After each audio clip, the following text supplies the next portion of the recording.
आज का बाइबल वचन यशाया 43 का 19। देखो, मैं एक नई बात करता हूँ, वह अभी प्रकट होगी, क्या तुम उससे अनजान रहोगे?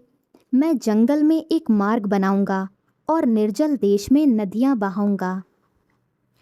प्रिय भाइयों और बहनों, आज हम परमेश्वर के उस अद्भुत वचन पर मनन करने जा रहे हैं जो हर उस व्यक्ति के लिए आशा का संदेश है जिसने कभी अपने जीवन में टूटन, निराशा, असफलता या प्रतीक्षा का अनुभव किया है। ऐसे समय आते हैं जब हमें लगता है कि हमारे सामने कोई रास्ता नहीं बचा। हमारी प्रार्थनाएं मानो अनसुनी रह गई हों, हमारे सपने बिखर गए हों और भविष्य धुंधला दिखाई देता हो। लेकिन ठीक ऐसे ही समय में परमेश्वर का वचन हमारे हृदय में नई आशा का दीपक जलाता है।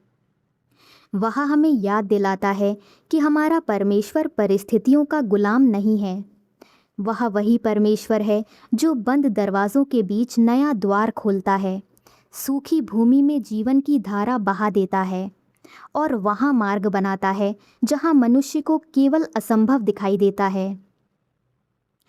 आइए आज विनम्र मन से इस महान प्रतिज्ञा को समझें और जानें कि ये वचन केवल प्राचीन इज़राइल के लोगों के लिए नहीं था, बल्कि आज हमारे और आपके जीवन के लिए भी उतना ही जीवित और सामर्थी है।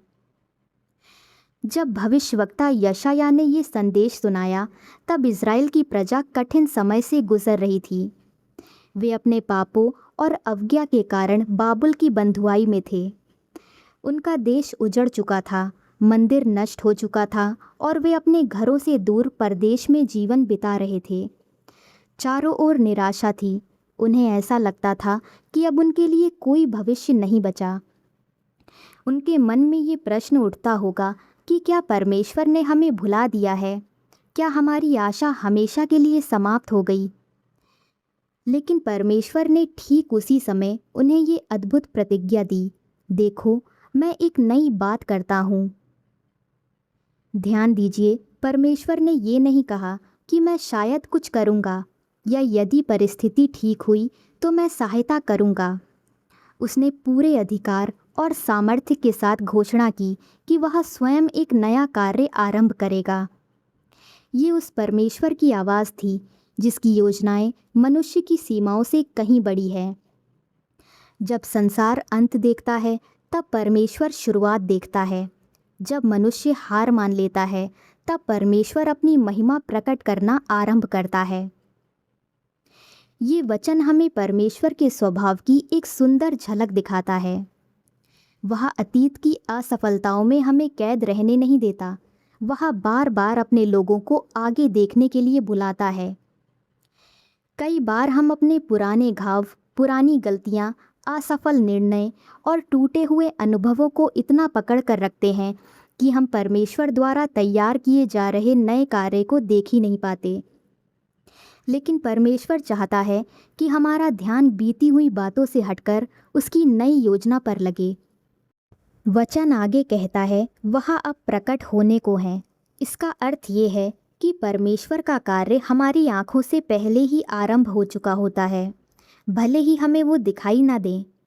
कई बार हम सोचते हैं कि कुछ भी नहीं हो रहा, जबकि परमेश्वर पर्दे के पीछे हमारे लिए परिस्थितियाँ बदल रहा होता है।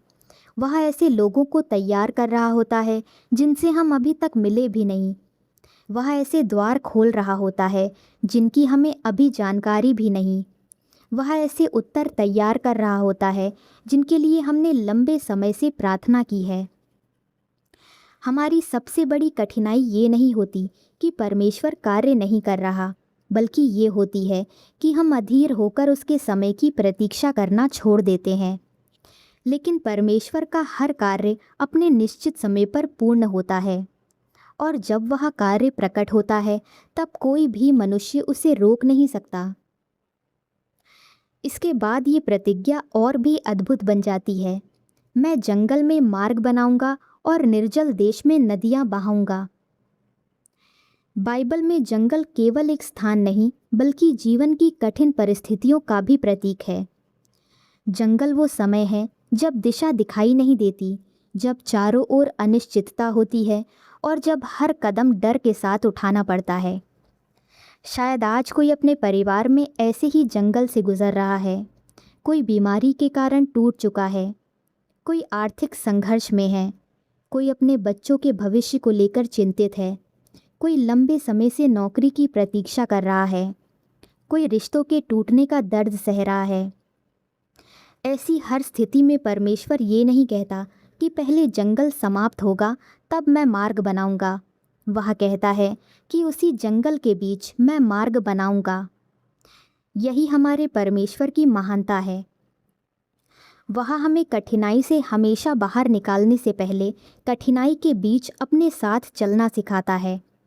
जहाँ मनुष्य केवल बंद रास्ते देखता है, वहाँ परमेश्वर अपने हाथों से नया मार्ग तैयार करता है। वह ऐसे मार्ग बनाता है जिसे पहले किसी ने देखा भी नहीं होता। इसी प्रकार निर्जल भूमि उस जीवन का चित्र है जहाँ आशा सूख चुकी हो, मन थक चुका हो और आत्मा प्यास से व्याकुल हो। लेकिन परमेश्वर प्रतिज्ञा करता है कि वहाँ वही जीवन की नदियाँ बहाएगा। इसका अर्थ केवल बाहरी आशीष नहीं, बल्कि आत्मिक ताजगी, नई सामर्थ, नई शांति और नए विश्वास का अनुभव भी है। जब पवित्र आत्मा हमारे जीवन में कार्य करता है, तब भीतर का सूखापन धीरे धीरे समाप्त होने लगता है और परमेश्वर की उपस्थिति हमारे जीवन को फिर से जीवित कर देती है। आज भी यही प्रतिज्ञा प्रत्येक विश्वासी के लिए उतनी ही सच्ची है। यदि आपका जीवन इस समय किसी रेगिस्तान की तरह सूखा प्रतीत हो रहा है, यदि आपको लगता है कि आगे बढ़ने का कोई रास्ता नहीं बचा, तो इस वचन को अपने हृदय में स्थान दीजिए। वही परमेश्वर जिसने इज़राइल के लिए असंभव को संभव किया, वही आज भी जीवित है। उसका सामर्थ्य कम नहीं हुआ, उसका प्रेम घटा नहीं है और उसकी प्रतिज्ञाएं आज भी अटल हैं।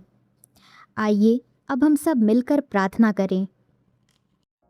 हे हमारे स्वर्गीय पिता, आज हम अत्यंत नम्रता और विश्वास के साथ तेरे पवित्र सिंहासन के सामने आते हैं। सबसे पहले हम तेरा धन्यवाद करते हैं क्योंकि तू ऐसा परमेश्वर है जो कभी ठहरता नहीं, बल्कि अपने समय पर नई बातें प्रकट करता है। जब हमारी आंखें केवल बंद दरवाज़ों को देखती हैं, तब भी तू हमारे लिए नए द्वार तैयार कर रहा होता है। जब हमें केवल सूखी भूमि दिखाई देती है, तब भी तेरे हाथ जीवन की नदियाँ बहाने में लगे होते हैं।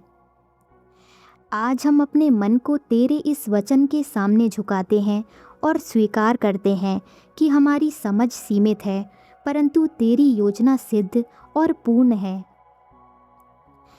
हे प्रभु, कई बार हम अतीत की यादों में इतने उलझ जाते हैं कि तेरे नए कार्य को पहचान नहीं पाते।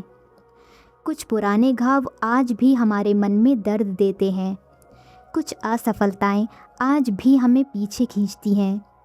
कुछ अधूरी प्रार्थनाएं हमारे विश्वास को कमज़ोर करने लगती हैं। परंतु आज तेरे वचन के द्वारा तू हमसे कहता है, देख, मैं एक नई बात करता हूँ। इसलिए हे पिता, हमारे हृदय से हर वो बोझ हटा दे जो हमें आगे बढ़ने से रोकता है। हमें बीती हुई बातों की कैद से निकाल और अपने भविष्य की आशा में स्थिर कर। हे दयालु परमेश्वर, हमें ऐसी आत्मिक आंखें दे जो तेरे कार्य को पहचान सकें। कई बार तू हमारे जीवन में चुपचाप काम कर रहा होता है, पर हम अधीर होकर सोचने लगते हैं कि तूने हमें भुला दिया है। हमें शिकायत करने वाला नहीं, बल्कि प्रतीक्षा करने वाला विश्वास दे। हमें ये भरोसा दे कि जब तक तेरा समय पूरा नहीं होता, तब तक तू हमारे जीवन की हर परिस्थिति को अपनी महिमा के अनुसार तैयार कर रहा है। हे प्रभु, तूने प्रतिज्ञा की है कि तू जंगल में मार्ग बनाएगा। इसलिए आज हम अपने जीवन के हर उस जंगल को तेरे हाथों में सौंपते हैं जहां हम दिशा खो चुके हैं। यदि हमारा विश्वास कमज़ोर पड़ गया है, तो उसे फिर से मजबूत कर। यदि हमारा मन उलझनों से भर गया है, तो हमें अपनी शांति से भर दे। यदि हमने लोगों पर अधिक भरोसा किया और निराश हुए, तो अब हमें केवल तुझ पर निर्भर रहना सिखा। हमारे कदमों का अगुवा तू स्वयं बन, ताकि हम अपनी समझ से नहीं बल्कि तेरे मार्गदर्शन से चलें। हे जीवन के स्रोत, तूने कहा कि निर्जल भूमि में नदियाँ बहाऊंगा। इसलिए हमारे भीतर जहाँ प्रार्थना का उत्साह सूख गया है, वहाँ अपने पवित्र आत्मा की नई ताजगी भर दे। जहाँ तेरे वचन के लिए भूख कम हो गई है, वहाँ फिर से प्यास जगा। जहाँ आराधना केवल आदत बन गई है, वहाँ फिर से जीवित प्रेम और समर्पण भर दे। हमारा बाहरी जीवन ही नहीं बल्कि हमारा भीतरी मन भी नया हो जाए, ताकि हम प्रतिदिन तेरी उपस्थिति का अनुभव कर सकें। हे प्रेममय पिता, हमें केवल अपनी आशीषों का खोजी ना बना, बल्कि तेरी इच्छा का खोजी भी बना।